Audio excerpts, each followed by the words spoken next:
And our teller number 5, last one before intermission, is Bonnie. Come on up, Bonnie. How's that? Good. Okay. Tommy was thrilling. Tommy was exotic looking, dark. He was a photographer. He was creative.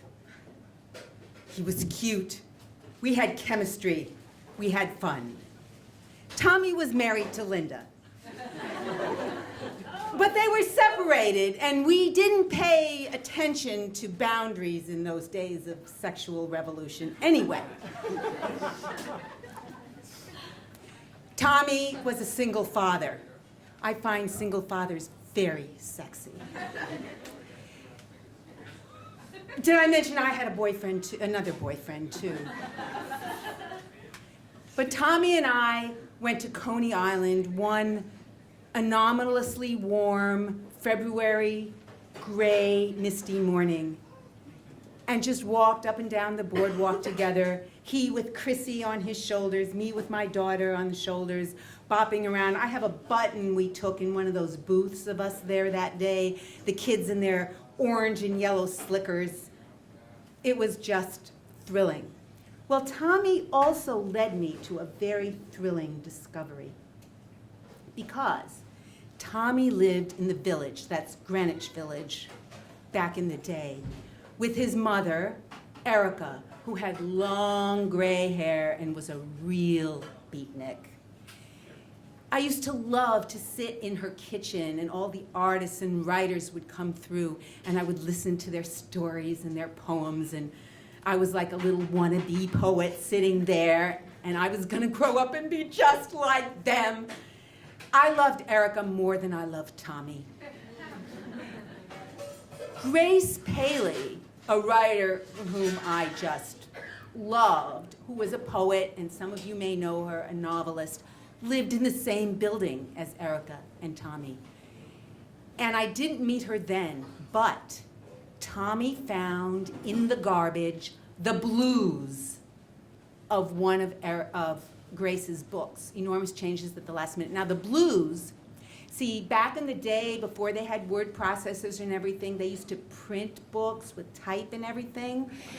And they used to publish the proofs that you had to look through as an author in a little blue book. So these were the blues of her book, and Tommy gave it to me as a little love gift. Fast forward 20 years. I'm now a young math professor, well, not so young, but a new math professor at Bates College, liberal arts college, and I get invited to dinner with the resident for the week poet, Grace Paley. So I go to her reading, and I go up afterwards, and I tell her the story of Tommy, and I say, "And how's Tommy doing?" Her face falls. She takes me aside and says, "Tommy died of a heart attack at 32. I was really sad, but I still had my blues with me, and I gave it to her to sign. And she wrote, "To remember you and Tommy, love, Grace." That was so thrilling. But I said, "What happened to Chrissy?" Well, I knew that Linda, his wife, was kind of mentally unstable, and that's why Tommy was a single dad, so she probably didn't end up with him. And Grace said, "Oh, Chrissy went and lived with Erica, and Erica raised him." And to this day, I think of beautiful Erica and her free life, and now she had a little, probably by that time, 11-year-old, troubled young boy that she raised this whole time. And it makes me a little sad to think about that.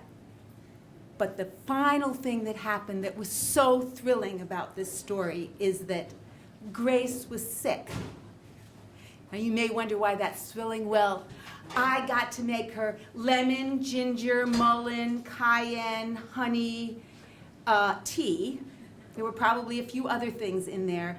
And I brought it up to her room, and she made me sit down, and we had some donuts and tea, just like I used to sit in the kitchen with Erica all those years ago.